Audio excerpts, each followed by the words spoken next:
Just type in the chat. Yeah. Okay, thumbs Cool. up. Awesome. Thanks. Hey, hello guys. So we're gonna get started. So before we get started with the meeting, we just wanted to kind of inform you guys about SciPi and what we do. So I want you guys to meet us without masks, so we provide some photos. So in the upper left corner, we have Michaela, who's our president. In the bottom, we have Mary, our social media chair. It's me, the vice president, and then we have Haya, the secretary. All right. So the rest of our e-boards, we have our faculty advisor, Dr. Z and Dr. Ross, and our graduate liaison, Joseph, who's going to be hosting the meeting today. So we wanted to talk about a bit about what we do on campus, like what SciPi does. So we host a variety of meetings to kind of help students navigate the psychology major and really find out more about research and fieldwork opportunities. We just want to be engaged and give you guys networking opportunities as well, like allowing you guys to network with students and with professors as well, because in reality, we're all in the same boat. So it's nice to have each other and come to each other for advice and stuff. So there's some perks of being a SciPi member, well, a lot of perks. It's a lifelong membership. You get networking opportunities, like I said before.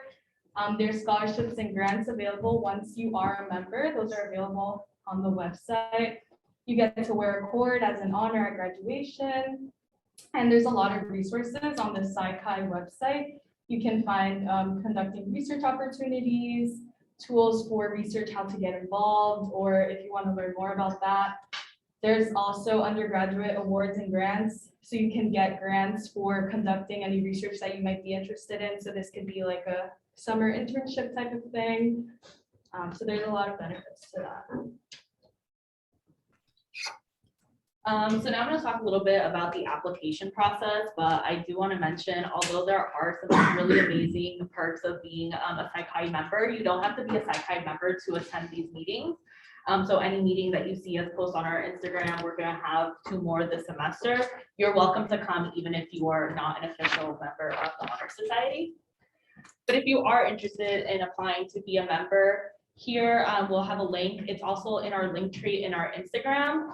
So if you're interested in applying, that's where you would go. The application is due in February, so you can apply now, but we won't be reviewing applications until February.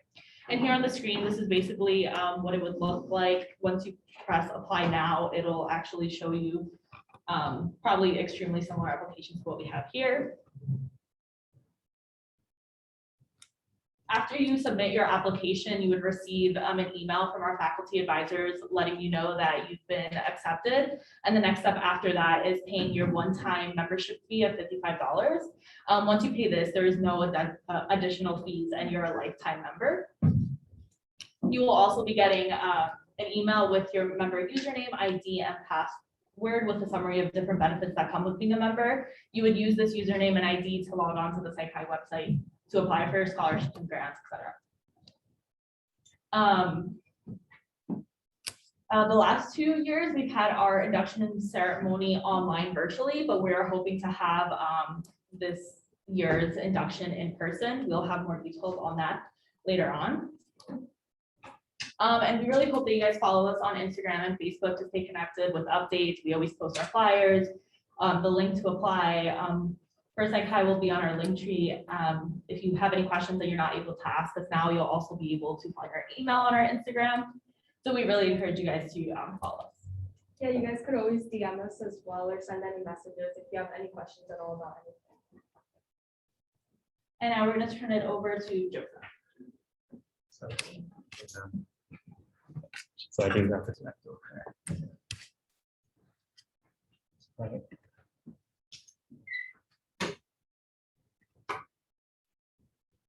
How's everybody doing today? So, while I plug in, so I'm Joseph. I'm now a 4th year PhD student in the psychology department. I work with technically Dr. LeBou in the child research labs, as well as with, I don't know, maybe some of you remember, Dr. Elizabeth Bonowitz who's now at Harvard. And today, I'm going to be talking to you and sort of hoping to actually like talk with you and hear your thoughts and questions on sort of applying to post-bachelor graduates, post-bachelor experiences. So whether that's a master's or a PhD, or just looking for, say, a job related to research.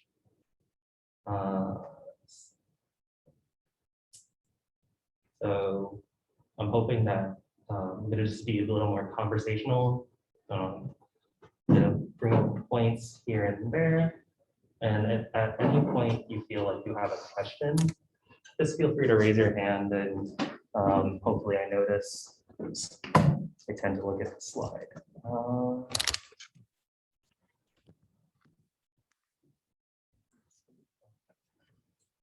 I wish they had these things when I was an undergrad. Yeah. So enough probably missing. Okay, so this is a road to the post-bachelor education. This is something we started doing last year. We did it over Zoom, where just presenting different things that maybe we can focus on. It's post-bachelor research, so sticking in psychology to something you want to do after you graduate. So again, this is just going to be very informal, but I'm going to be focusing on sort of three overarching topics of organization, networking, and time management. And as I work through each of these sort of three larger topics, I'll be breaking them down and trying my best to give you some specific recent examples. So things that I literally edited this morning or yesterday afternoon. So we're going to jump right into organization. And we're going to be talking about a few things such as finding programs of interest, figuring out the needs for the applications, and figuring out deadlines. So there are just a number of ways you can figure out which programs are of interest to you. There are things such as societal memberships or listservs. So I'll go over some examples on the next slide. Then there's also social media, so Twitter. And I think even recently, some labs are starting to open up Instagrams. I think ours does, but we're not recruiting actively. But Twitter is booming. There's a bunch of hashtags with the word academic something something, and usually there's something for everyone that you can find there. And then the other one is just word of mouth and networking. Socializing is scary. I'm out of breath, but we're gonna keep going. So the first point that I brought up were the societal memberships or listservs. The main thing I want to point out when I talk about these things is that you should not be paying for any of this information. Every single sort of piece of information on what programs are hiring or which programs are sort of recently available, that should not be of any charge to you. You can find it online. Okay.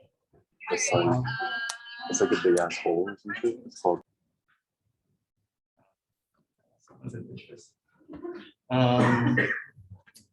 Yes. So there are a few ways you can get your hands on this information if you don't know how to do it yourself. The first is to just start by poking away at like the sort of largest, highest level of the hierarchy. So in our case, it tends to be the American Psychological Association. And there are other ones that are also available on social media, such as the Association for Psychological Science, the Society for Research in Child Development, and then the Cognitive Science Society, to name a very small few. And the nice thing about all of these societal listservs is, excuse me, that they share all the opportunities immediately related to them, but as well as overlapping ones from other societies, because people tend to be members of multiple ones.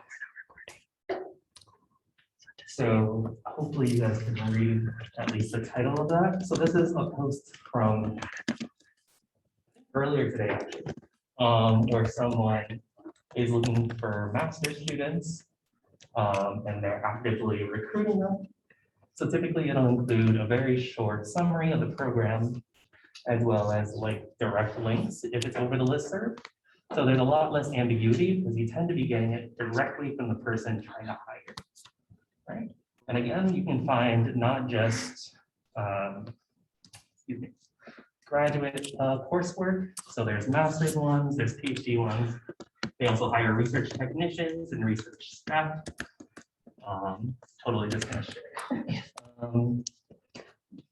As well as sort of like remote and in-person opportunities. So these are things you can keep an eye out for. And if you have an idea of your general interests, you may be interested in maybe asking one of the professors here that aligns with that, if they're willing to share any recent listserv listings. The second one that requires less talking in person to somebody is Twitter. So as I mentioned, academic Twitter is going off lately. Academics really miss going to conferences and talking to each other. So we just meet up and talk, not talk poop to each other on Twitter.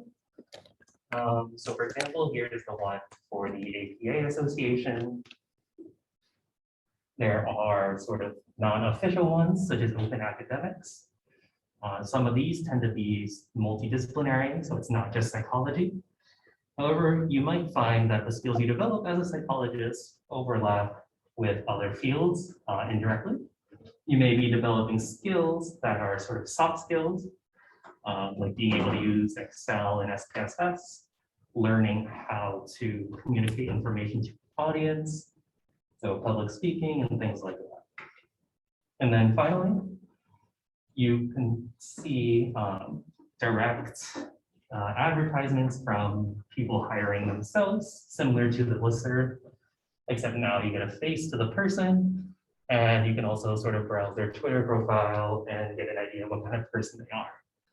Because what's particularly important in graduate school, if that's something you're searching out for, is being sort of amicable with whoever is advising you. It tends to be a sort of long, drawn out process. For example, the program here for psychology is 5 years. Some schools it's 4 years. And the idea is you want to make sure that you're actually pursuing something that you want, not the paper. Right? Oh, yes. I just also wanted to point out, like what Joseph was saying, it's really important that you, match with someone that you really feel has the same interests as you and that you think is going to guide you throughout your graduate process, because, sometimes just because a researcher is good at researching, it doesn't mean that they're a good mentor. So you also have to think about how the person that you're going to be working with should be able to mentor you well, so you learn like how to be a good researcher as well. Exactly. Yeah. So that's the point. Like you can tell sort of just by having conversations with these people, these sort of potential advisors, what kind of advice they have. And then the sort of last very open-ended way to find programs is just word of mouth and networking. So approaching our professors and sort of asking sort of stronger questions, not just about like the current coursework, but also any underlying research interests, if you believe that what they're researching themselves may be of interest to you and vice versa. And I'll be talking a bit more about this later on. But for now, we're going to look at just a bit more specific stuff on organization. So figuring out application requirements. Some schools are black and white and they just post it for you to see. Other schools tend to hope that you email an administrator and get the package information. So we're going to look at a specific case here, which is the Rutgers School of Applied Professional Psychology down in New Brunswick. And what you can do, I believe we're going to share the slides. So there's the link there for anyone that wants to click on that specifically. And when you click on that, you end up on the program's website. And scrolling down leads you to the number of programs that are available to apply to there. So currently at Rutgers-Newark, we don't have a PhD in clinical psychology. So a lot of students that are interested in it here tend to also apply down there, things like that. And what happens is when you end up on this site, not only do you find out the sort of application deadlines and requirements, but it also gives you an avenue for figuring out who the faculty and staff are. All right. So if we click on this, and again, some cherry-picked examples because of the information they provide, you tend to get these sort of short blurbs about each of the potential academic advisors. And what it is that you can get an idea, again, of their broader research interests. All right. So if we take a look specifically at Dr. Ball here, right, we see that she's interested in investigating adult and child autism. But more importantly, you get a longer description of their research interests. And this professor here actually decided to list information on their recruitment process as well as their own lab website. Sometimes professors don't include this information, and you'll just have to do a quick Google search to do that. And the reason it's important to not only see that they're advertising the hiring process, but that they're advertising their lab as a whole by including the website link, is you can also get an idea of who the students currently are in the lab. Because when you look at the students that are currently in the lab, they tend to do quite a bit of work as well. And you can get a general idea of the very specific research topics that the professor might be interested in. So for example, my advisor is broadly interested in cognitive development. She does research on learning, theory, change, decision-making, etc. But I'm specifically interested in learning when experiencing different emotional states. So when you look at the students' research interests, and sometimes they also include their own website, you can get a finer grained understanding of the different projects going on in the lab, all right? Because another thing is that the more advanced students in labs sometimes take on the newer incoming students, and they collaborate with each other to get the newer students started, all right? Does anyone have questions, by the way? Is everything sort of clear? Yeah. If I'm speaking too fast, let me know. I'll try and slow down, but I guess we'll just keep chugging along. Right. Something important here is when you find the program as a whole's information. So this is for organizational psychology for the PsyD. You can find information on when applications are due. And this sort of gets at a question we got on social media of when you should start applying. Now, there's no immediate answer to this question because it's going to be entirely dependent on when your applications are due for each school. For example,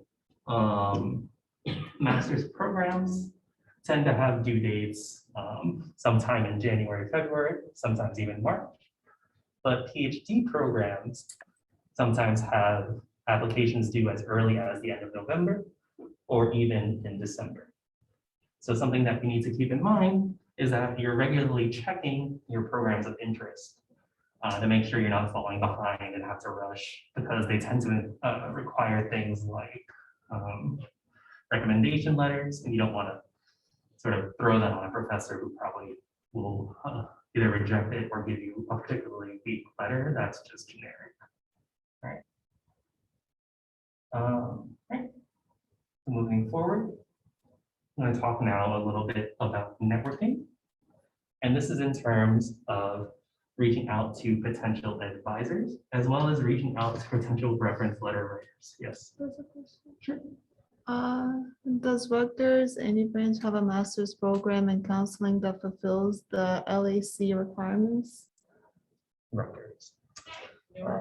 No, Newark definitely, yeah, Newark doesn't have any clinical work. I'm not sure if Rutgers-New Brunswick does. So the answer to the immediate one is Rutgers-Newark does not, but New Brunswick might. So a good question. Does anybody else have any questions? Everybody's doing good. It's a little toasty in here, or it might just be me. No, it is.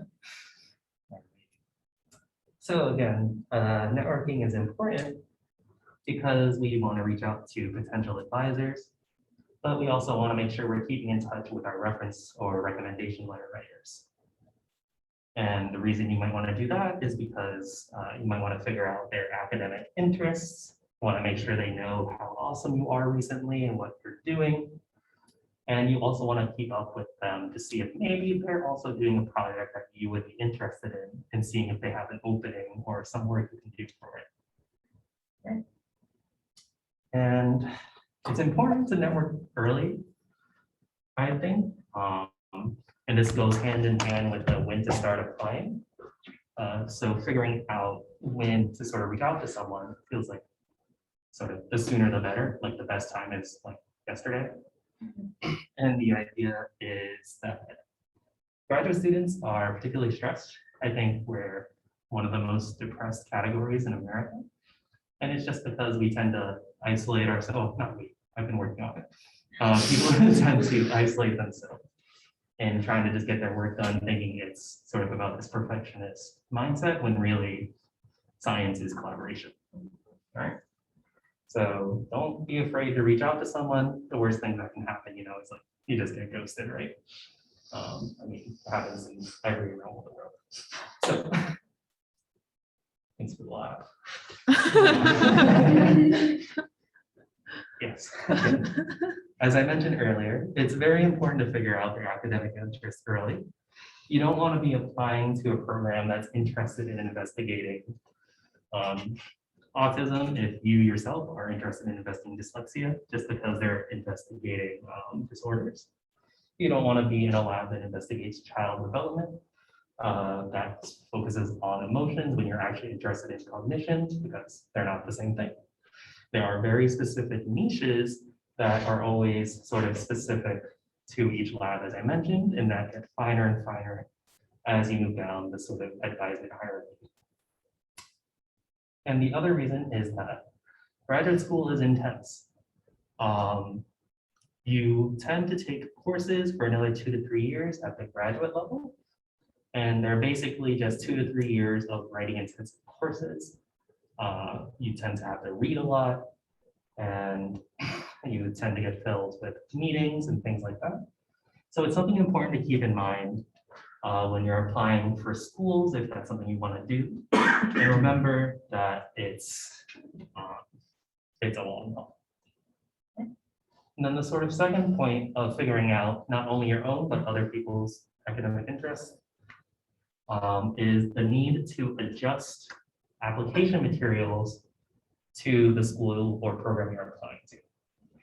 So you will typically not be able to get away with having your cookie cutter application and just sending it to every school, changing out the school name and the professor's name. In fact, the Professors and potential advisors typically look out for people who can sort of highlight the fact that they have these creative ideas. And the reason they look out for these things is because it's hard. Being a scientist and figuring out new theories to test is a hard thing. If anyone's taken either stats or research methods, you sort of recognize that, right? Mhm, That class, yeah. That class is a lot of work. mhm. And the idea here is it goes hand in hand with reaching out early, because the sooner you start practicing it, the sooner you're going to start recognizing the relevant skills for developing theory, right? Yes. I also wanted to point something out that I like to be told. Someone told me about the importance of like getting research experience before, or just getting experience in what you think you want to work in or what you think that you're interested in, whether that be like something clinical, like if you're interested in working with like eating disorders or something like that, like the population that you're interested with, like it helps to volunteer to work in that field or in that realm. And the same applies with research. Like if you're interested in developmental research, then you should definitely try to be an RA in a developmental research lab. So you can make sure that that is the graduate study that you want to continue once you graduate from Rutgers.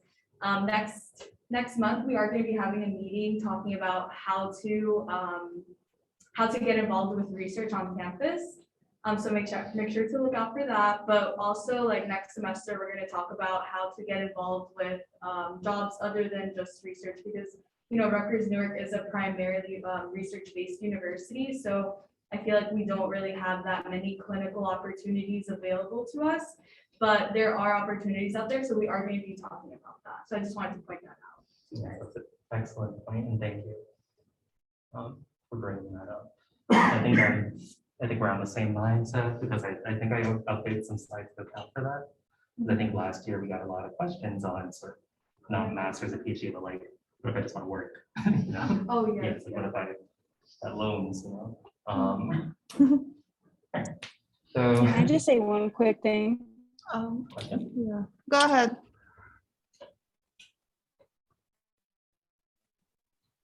hello? You can go. So I just wanted to say a quick thing, because I'm actually, yeah, no, maybe so. Hello? Is it Taisha? I think that or- is Tanisha. Yes, You guys hello? need, Oh, hi. can you guys hear me? Yeah, Yeah. you're just a little. Okay, Yeah. go ahead.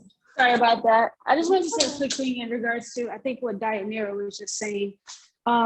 Because and it goes back with what Joseph was also saying with networking. I'm currently in my first year in the clinical psych PhD program. And one of the things is I'm currently receiving a lot of emails from students who are interested in going into my program. And I would just say, when networking, make sure also to kind of make sure it's brief and straight to the point, because one thing I could tell you is that the advisors also don't want to read long things that don't get to the, like, you don't ask anything important or you don't get to the point. I'm always one of those people that likes mentoring or providing help in this sense, but you want to make sure that when you're emailing the professors that you're interested in working with, you're not writing a full-blown essay to them, because they're not going to read it. And neither are the graduate students, because we really just don't have the time to do that. So that's just one thing. And when networking, make sure you're concise and getting like clear and concise. That's it. Thank you. Thank you, Thanks, Tanisha. Taisha. That was Taisha. She was the president of Psych here at Rutgers-Newark last year. And that's just a wonderful point too. Let's keep beating me to my points. The other thing is applying to graduate school is similar to sort of job searches in a way, because you tend to get a salary, or you're doing sort of 40 to 60 to 80 hours of work a week for someone else. And the idea here is when they're reviewing applications, a lot of the times when they do their first round, it's similar to sort of workplace hirings, where they'll skim the resume or skim your CV or skim like your one-page personal statement. So that is a wonderful point to keep in mind. And that's something that I think also in your coursework, you might recognize when people are telling you, oh, you need to sort of be more brief. There's a lot of sort of floweriness to this, maybe cut to the chase, there's this sort of extraneous information. Yes, so that's a wonderful point. Now, continuing on with this networking training. The idea here is you also, if you're developing this sort of scientific relationship with a potential advisor or another student, you should make sure you're keeping up to date with what they're actually interested in. I'm not going to point fingers, but there are a few people in our department who don't update their website. So they have things on it from maybe 10, 15, or even 20 years ago, where you can't get an idea of what they're actually doing right now. And you have to hope for the best when you go on Google Scholar and hope they have an open access paper that you can scan to figure out their current interests. So this is a good way to make sure you're keeping up with what's going on in the lab. And they might also just, maybe sometimes they're feeling nice and they say, oh, I have some funding, you should apply. I might be hiring an extra student. Again, sort of a personal anecdote. My professor managed to take on me, and I was a third student in her lab, because she managed to find funding that I also helped her apply for, but that's another story. And the idea is that there's sort of these subjective occurrences that happen minute by minute. So it's always best to try and keep yourself up to date. And importantly, just keeping them updated about yourself. briefly. Let them know, like, oh, I won this award, or I started working on this project with Dr. such and such, or we've recently sort of submitted a paper or something like that. In the worst case scenario, you know, we just end up with sort of someone that's not your direct mentor, but just someone that's giving you advice, or someone you talk about science with, if that's what you're interested in doing. Time management, we're here till like 3:50. Okay. So we have plenty of time. And we're going to talk about things like preparing your personal and research statements, preparing your records. So you might need a resume, you might need a curriculum vitae, which is just an academic resume. You might need transcripts, background checks, etc. And then just a single slide on the GRE, because that takes a whole workshop in itself to talk about. And I am very underqualified for that. So when it comes to preparing your personal and research statements, something worthwhile is sharing it with not just mentors and letter writers, but other people that you sort of trust and your sort of field of science or whatever field you're looking to go into. And the thing here is that feedback is incredibly important. This goes hand in hand with that sort of student isolation aspect, where we tend to put ourselves in a vacuum and we don't have the perspective from an outside point of view. So having somebody else take a look at it to give you feedback and say like, oh, this is kind of wishy-washy, or oh, you forgot to mention that you did this the other day, or that you forgot to mention this award you won, because maybe you're underselling yourself, a lot of things that people tend to do. But the main point is you want to make sure that whatever materials you're submitting are as sort of best in quality as they can be. And typically one of the amazing ways to do that is through collaboration. Okay.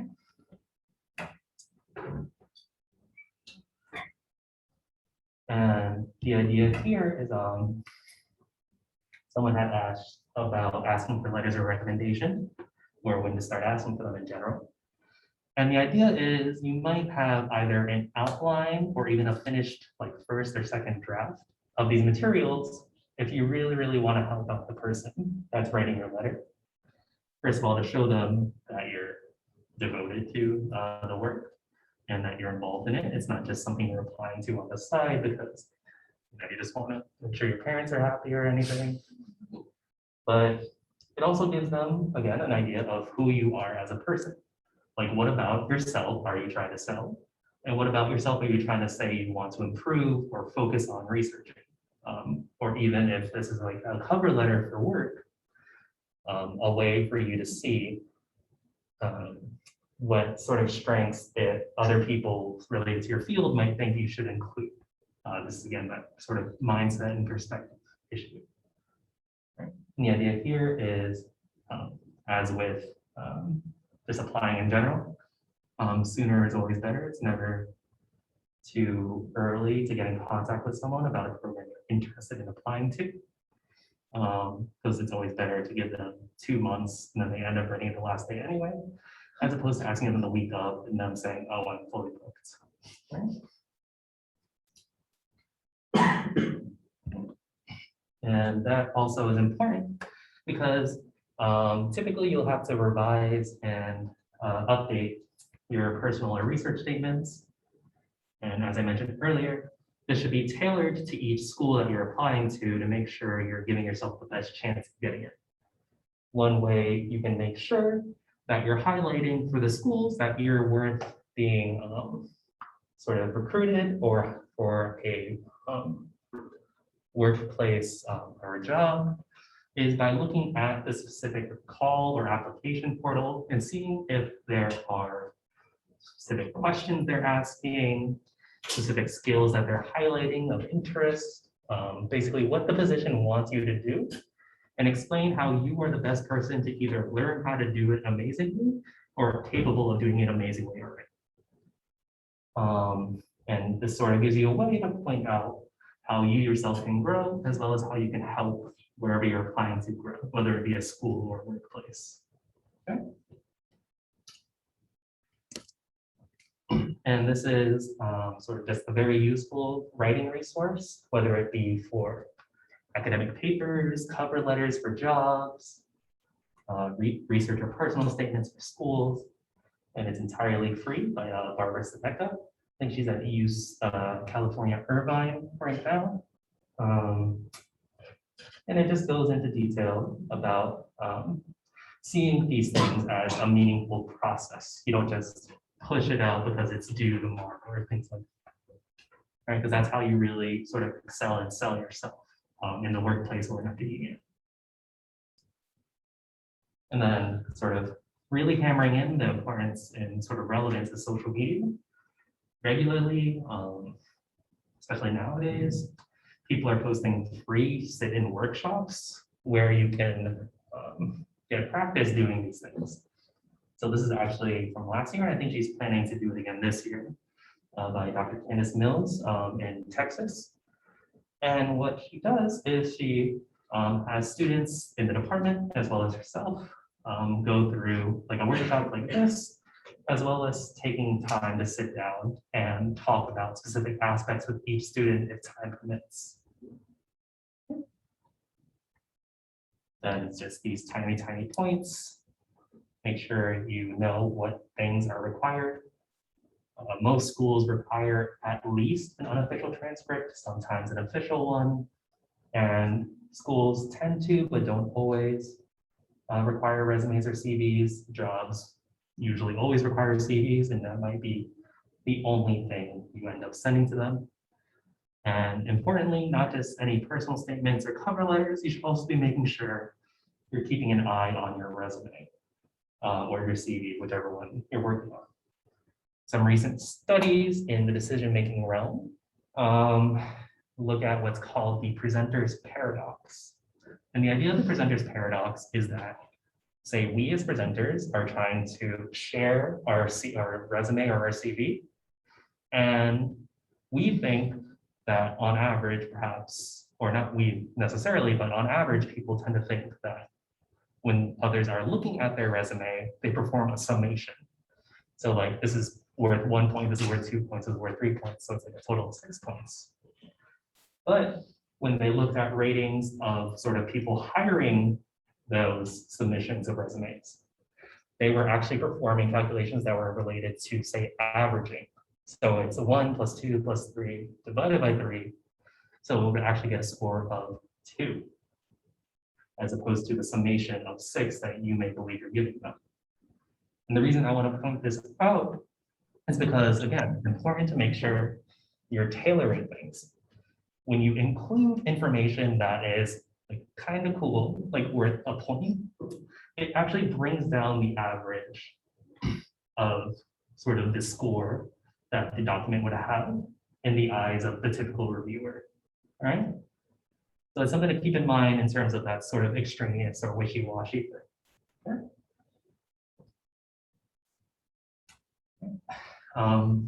Not really much to say about this. Just make sure that if they require an unofficial one, you can just get that online and download the PDF. But if they require an official one, you typically have to apply either online or go to the registrar, specifically here, and ask them to mail it directly to the school or mail it to you to be forwarded to them. And this is for sort of confidential reasons to confirm that nothing's being doctored and things like that. As you can see, I didn't revise fully.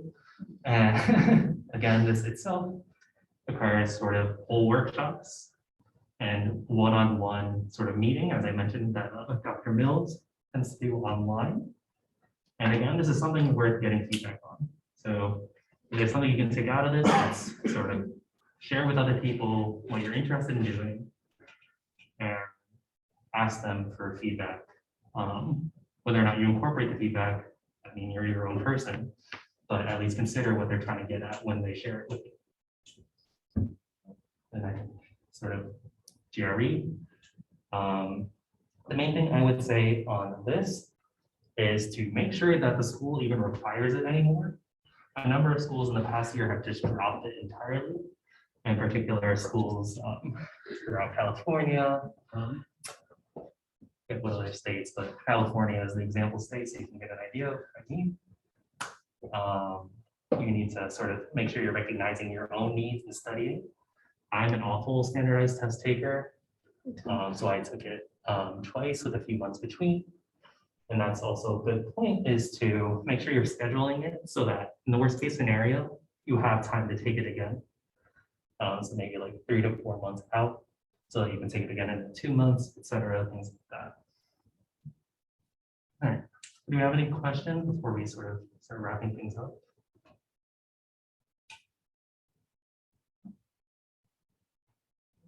Okay. Hopefully I'm being clear. Yes. For this might be a good question to ask, but do recommendation letters get sent back to you or do they send them? That's a good question. So when you're applying for schools, sometimes they will give you the option when you're requesting your letters from somebody to see it yourself.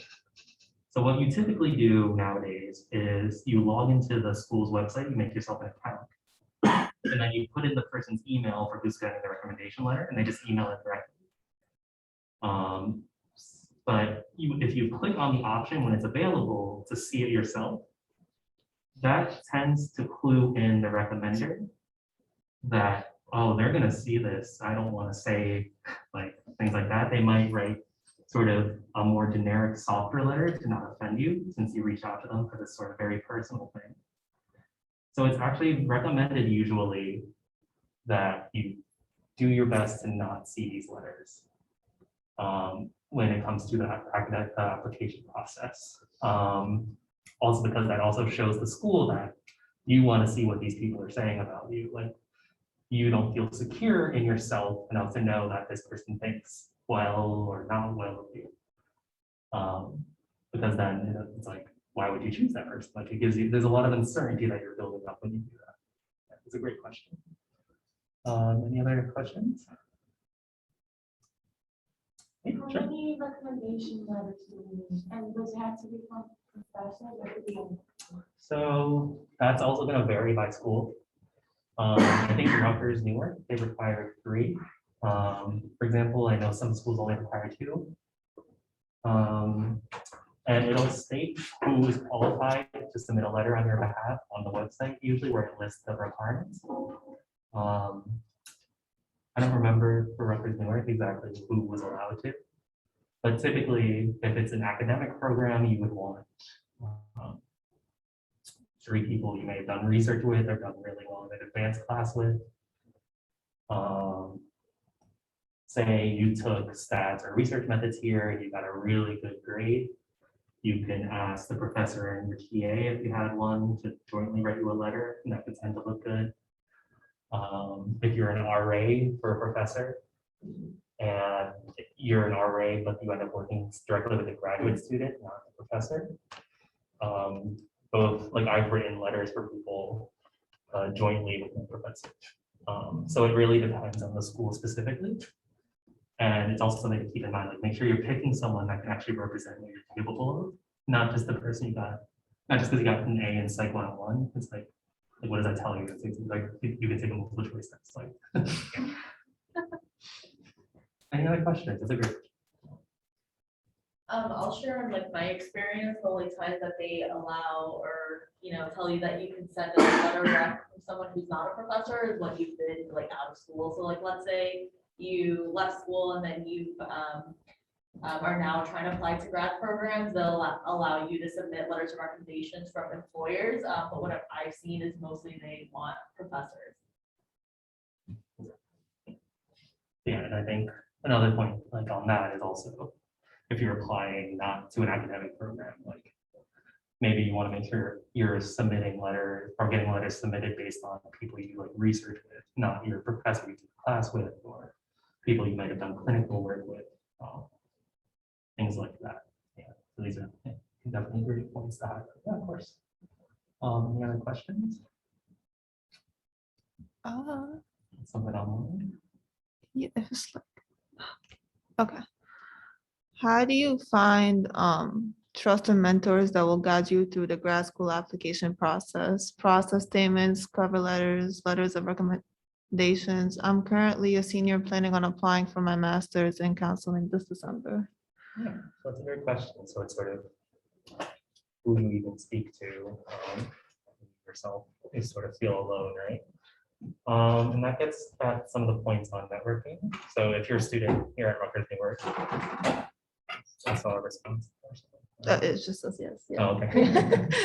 Yeah, so to sort of get that, yeah, again, that isolation point, but you need to start networking. So perhaps you're taking a course in development with a few people teach it. So we have Dr. Vanderwall, we have Dr. Labou, we have, I know she's still there, Dr. Maloney.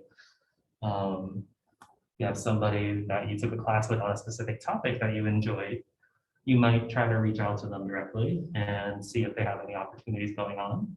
And then you're starting to build this relationship. And if you end up working with them and you show yourself to be this sort of wonderful student and research assistant, it might pose to them that, oh, maybe if they ask me for sort of like help with applying to school, maybe I'll go that little extra mile for this specific student. And this is sort of how people bridge themselves into doing like honors theses or working on conference or journal papers with a professor even early on in their career. Like even if they end up being like fourth or fifth author, like it doesn't really matter, it's paper. And the idea is it's really just about networking and making those connections if you're trying to find a specific expert to help you out. And this doesn't just apply to professors, like it's if you're working in a clinical or in a clinic and you're helping them with a sort of patients or outpatient information, things, other buzzwords about clinic that I don't know. If they recognize that you're sort of doing amazing at this and you show promise for this type of work at sort of the higher level, then you can sort of poke them about it, you know? It's again, it's like sort of like taking your shot and hoping for the best. That was a long one. Great question. What if I lack in clinical experience? Then this is something you might want to go and try and see if you can figure out some available resources or available internships. So I'm gonna keep around a second. So if you don't mind going to like slide 37. Okay. And this doesn't just, so the slide I'm showing now and the slide that Haya is going to bring up. So yeah, just keep on going. Okay. All right. So this is, so since you're online, it seems maybe you're sort of not able to come up to campuses regularly, and you might want to look for a remote opportunity. Something wonderful that postdoc, or I think a current professor now even, Dr. Milton Mussel put together and is leading, is the psych research list. And research doesn't just apply to like the sort of research where you're in a lab and you're doing things, but also potentially if you're interested in doing clinical work, whether it be sort of the practice or the research in it. But there are just a stupendous number of testimonies on this growing collaboration among experts in all fields of psychology using this website, Psych Research List. And the idea here is like the best time to begin again is like it's never your best time. You can just, when you feel comfortable pushing yourself to put yourself out there is the best time. I know I said yesterday is the best time at times, but some of us take a minute, right? And then there's also on-campus things. So if we go back, actually, sorry. Oh, sorry. Yeah, sure. Right. So I think toward the end of the semester was it, or I don't remember when we have like the research workshop thing with Sci-Fi. We're gonna have that next month, November 3rd, Mhm. where we talk about lab recruitment and how to apply for labs and things like that. Exactly. Yes. So, and that's a perfect time because labs tend to recruit students towards the end of the semester to start the next semester, if it's for things like credit or even payment. But there's also the off chance you might just randomly start volunteering tomorrow. Like if you email them and work through the process of getting added on to all the clearances and things like that. Then you can also look online for social media, things like that. And of course, I'm gonna say it again, networking.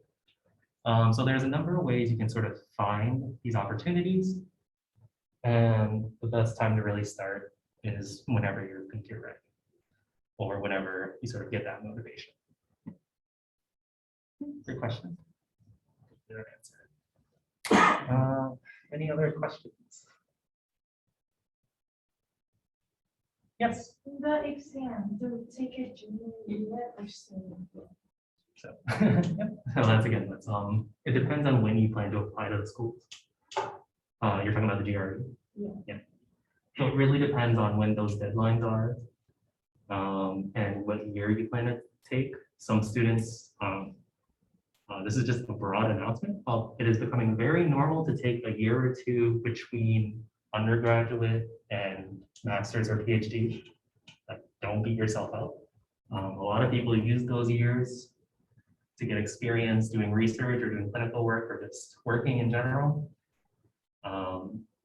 But the idea is you want to make sure you're looking at the deadlines for each of the programs. So I guess you would find whichever of the programs you're applying to, the earliest one is, and scheduling it a few months out, or depending on, again, like you have to know yourself. Like, I suck at studying. Like if I have a screen in front of me, I'm just gonna be on YouTube. Like I can't get around that. And even like I try to study, like I'll have the book in front of me, I'll read a page, and then I'll just go wing the exam anyway. Like, so the idea is you really have to schedule and build your own schedule around it. So if you think you need a lot of time to study and you want to make sure you give yourself that second chance, if you think you didn't do well in the first try, you might schedule it like 7 to 8 months out or something even, so you can have that 4 months out. Oh. Wait. Question? Cassidy, do you want to say something?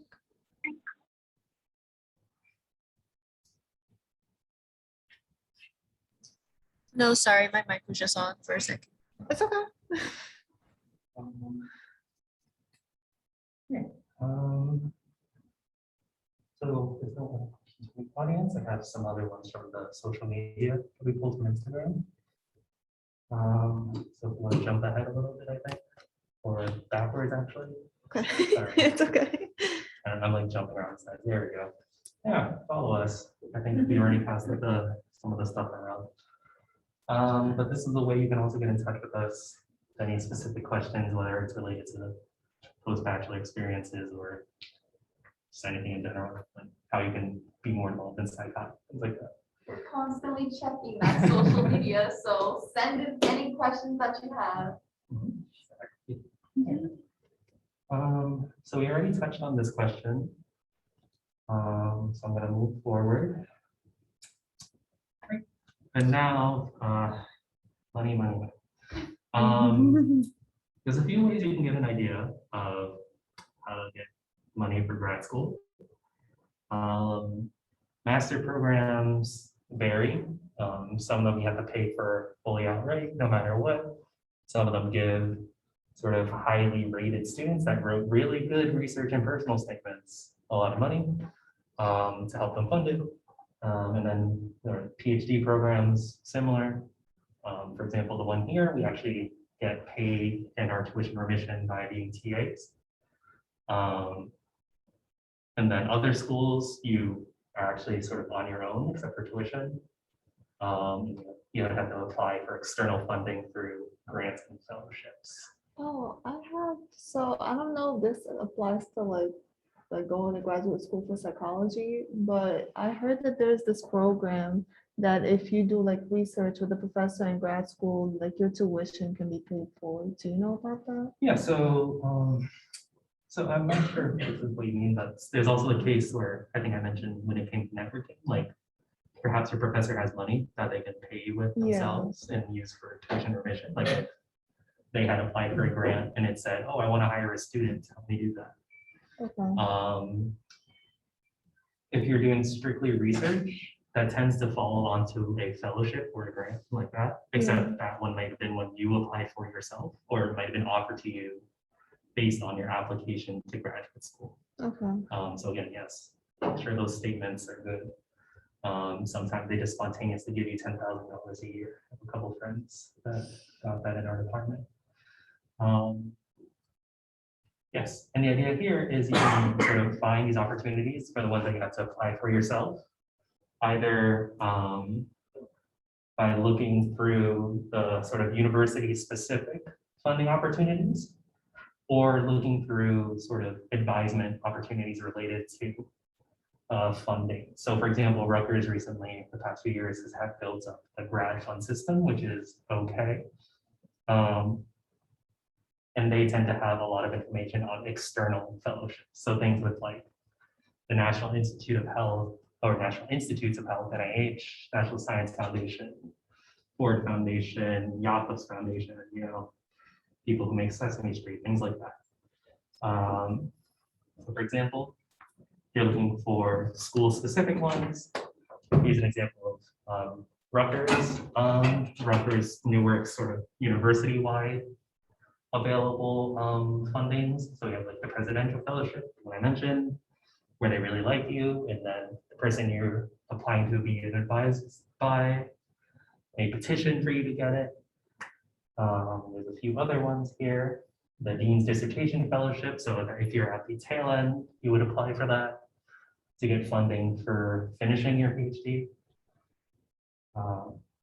Then there's also that Rutgers grad fund system, where maybe the text is a bit small, but in the search bar, you can just fill in what field you're looking at and what level you're at. So master's, PhD, non-degree, as well as like length and sort of amount.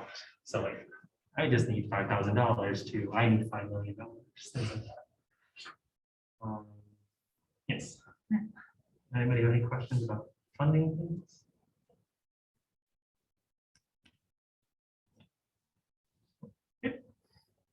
And then there was sort of this very sort of hard to answer question regarding going abroad, so out of the country. I feel like this is it's not something I'm familiar with, but I feel like it probably is. And if anybody else has any ideas and wants to discuss, feel free to just shout them out. But you have to figure out things like visas. So I know like if you're coming into America to be a student, you need to get an F1 visa or a J1 visa if you're just part-time like master's visiting, things like that. You have to keep into consideration language barriers if it's not one of your native tongues.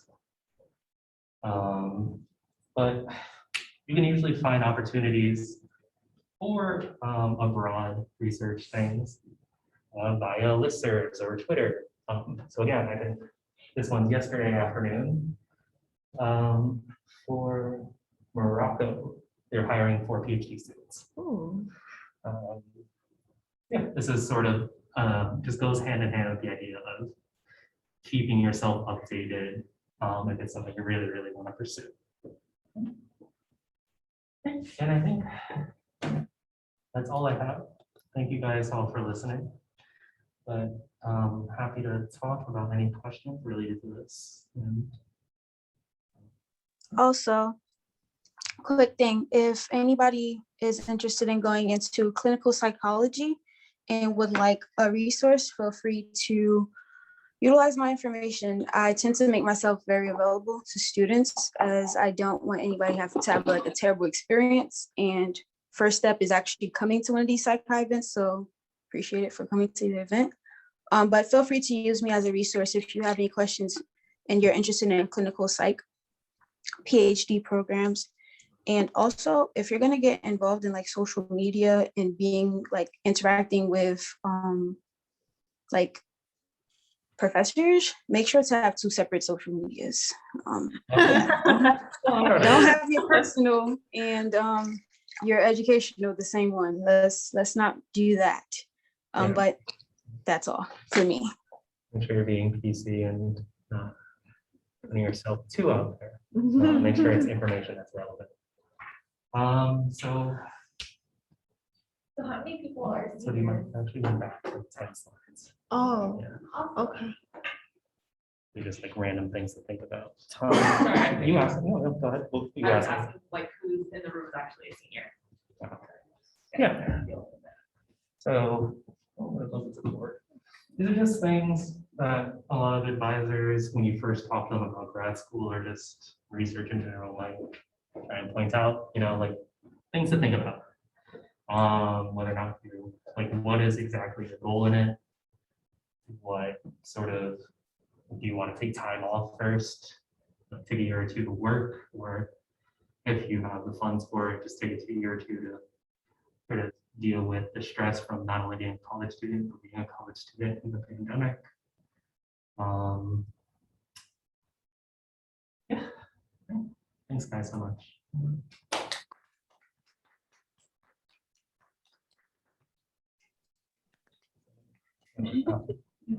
Also, any questions or comments? You guys thinking of applying to graduate school now? Yeah. Oh, Brenda? Yeah, You're applying right now? yeah, but it's for occupational therapy. And, Oh, I'm doing physical therapy. Dr. Ramona Ross has helped me a lot. She's been one of the kind of mentors and stuff, and I worked at the lab as well. Yeah, I remember. But I actually was asking about that, have a question about it. But I think like the hardest part for me is like my resume and CV and trying to make like the stuff that I've done relevant to my programs and kind of tailoring it that way. Like for me, like a lot of my programs are asking about like social justice issues and how it relates to like the medical field, like OT, PT. And I work at the HLC office, so I'm trying to figure out how to tailor everything, which is a little annoying because I have to do it separately for each account. So like a lot of schools, like you were saying, like you have to create your own account for everything. But on top of that, like there's a centralized page, but only one of my schools is using that. And then all my other schools, I have to like manually fit in every single class I've taken, like all the codes and everything. It's very tedious work. And they're already like interviewing people and stuff. And I'm like, I haven't even written my personal statements, or, like I haven't even done any of that. So it's definitely like really nerve-wracking and everything, even when you see like the people that have gone to some of these info sessions.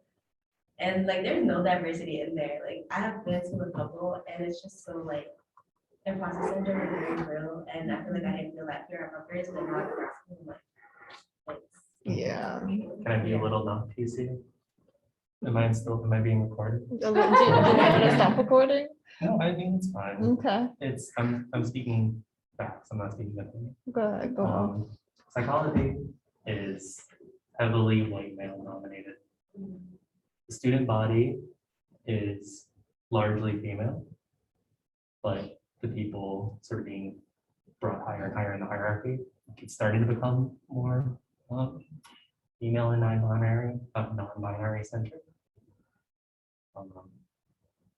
And sort of the recent year and a half or so, where people are forced to see things happening in the world, is sort of like the diversity thing. That's the PC version of what I wanted to say. Yeah, definitely put yourself confident. That's why it's important, like sell yourself, right? Yeah, but it's weird because like in high school, they wanted us to use like the diversity card to your advantage. It's like yes and no Yeah. sometimes. Like I don't know how to feel about it. But now in grad school, like some of the schools like explicitly ask you like, do you feel like you're underprivileged? If so, like explain why, or like give details and stuff like that. Like it's weird that they ask that, and I don't know if like is this working towards my advantage or disadvantage? It'll work too. I've had enough personal statements of my own where I wrote, yeah, I grew up broke, like just bluntly, or like I'm a Filipino American. I know like 2 other Filipinos in psychology that are doctors. Like so bringing up those issues, because representation is entirely like you can speak to Dr. Luis Rivera and a few others. Everyone's research programs, and I feel that. But like it's important to really show like, and it sucks that you have to, but like we're fighting and we're really good at what we do, and it doesn't matter like that this is the case, but you should recognize it. That like they put you down because of it in the past, you know. Diversity is something you should definitely like speak of and be proud of. I think it's a good takeaway from that. And for sure, one of the biggest things that they discuss, sorry, I'm still hit by that, but I feel like one of the biggest things that I will say, like in my program right now that we discuss, I'm also I'm not gonna say former, I'm part of HLLC as well, technically. And one of the things that we do is all about social justice. And what happened? No, she was was like, asking who's talking right now. Yeah, go ahead, continue. Oh, sorry. Yeah, I'm in DC, can't be in person. But really, one of the biggest things that they are also looking for when they ask these questions is your level of resiliency. That's a big thing that they discuss even in courses right now. So while you might feel like it's weird, use this time to bring light to the issues that are going on and also show how you've pretty much overcome it, and you will still continue to overcome it, and you will use these experiences to your advantage, because that's what they want to see. Like, yes, they want to see that, yes, these things happened or are continuously happening, but what can you do to overcome it? That's what they're really looking for. They're not going to ask that in the question, but that's really what they're looking for.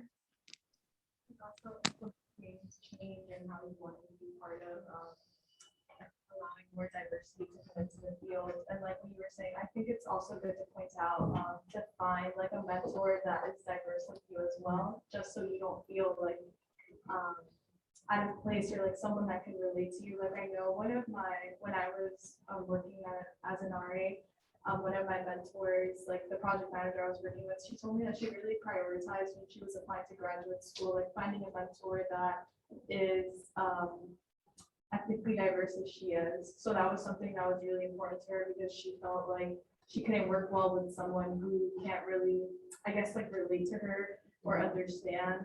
And it's like, I know what you mean by that, so you might want to think about that as well. Yeah, definitely. Like most of these schools, the faculty is mostly like white women. And like I even asked like how does that like, because here like at HLLC, like Santana is my best friend, like Dean Santana, and even like everybody that's at like HLLC, it's a very diverse staff. Like there's women, there's like literally anything you can think of is there. So I feel very comfortable in that space, but looking at grad school, it's not like that. Like a lot of the faculty, and like I've kind of asked about that, like how do you really help students that have like this diverse background, like really feel comfortable and all this stuff? They're like, well, we pair you up with a mentor, like a faculty mentor, but like there's not really much else they can do. The other thing is make sure you're not giving yourself this sort of detrimental or like deficit mindset when you're talking about this too. So somebody mentioned resilience. Was it you or Tanisha? It was Yeah. Tanisha. So it's important to recognize, like show them you can bounce back, but also show them that these are things that aren't sort of strong enough to break down someone as strong as yourself. There's a lot of work, or just like a lot of sort of mindsets are the idea that because I'm some race or ethnicity, or because I grew up in a poor neighborhood or things like that, where some people might go immediately to the fact that like, oh, the system broke me down a bit and I fought back my way up. And sometimes that is the case. But there's also the point that you should bring up that like, as a person from a diverse background, I have these strengths that made it so it didn't ruin me, or like it didn't bring me down. Like I'm continuing to excel. And that's sort of like the point I said, kind of like we're here because we want to maintain excellence in psychology, right? Whatever part of psychology it is. And it just shows also that you think differently and kind of have experiencing different perspectives as well. So it's not that like generic. You bring diversity, like it's really, really big. Any other questions?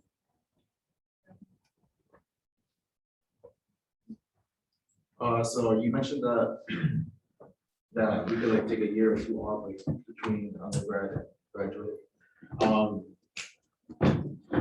There are internships available, right, for like during those, if you're not like. Oh, yeah, there's internships all year round. It doesn't matter, like, well, it's not that it doesn't matter what stage you are in life. It's that, when you're able to apply and get to it, like, there are opportunities. It's just that, like, finding them is this active component. You can't be passive about it. Yeah. So it's like, you know, So with the internships like available through here, would I still be able to like apply for here if I'm like not actively taking classes here? oh, okay, yeah, of course. Yeah, that's a great question. So I have like a specific example. So a friend of mine, she was a student, she graduated already, and she just volunteered in the lab I work in before she ended up going to grad school. So she wasn't a student, but she became like university affiliated by working with the lab. So it is possible if you get in contact with people, and that's going to require some network. Yeah. Thank you. Yeah. Is anyone interested in doing research on campus? No, okay, so our next general body meeting will be about different research labs on campus. So if anyone is interested, that's basically what our next meeting is going to be about. We're going to be talking about different labs that are run by professors here on campus and the different ways that you can go about applying. So stay tuned for that, even if you didn't raise your hand. Please come and help.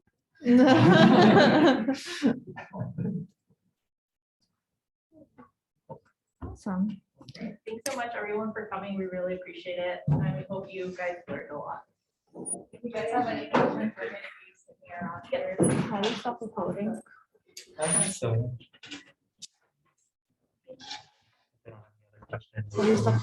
Release them, I guess.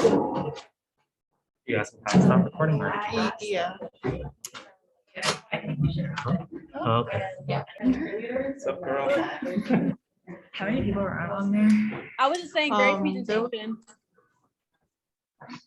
Oh, Thank you. Get help people. yeah, you did a wonderful job. There was like And then I listed the new one.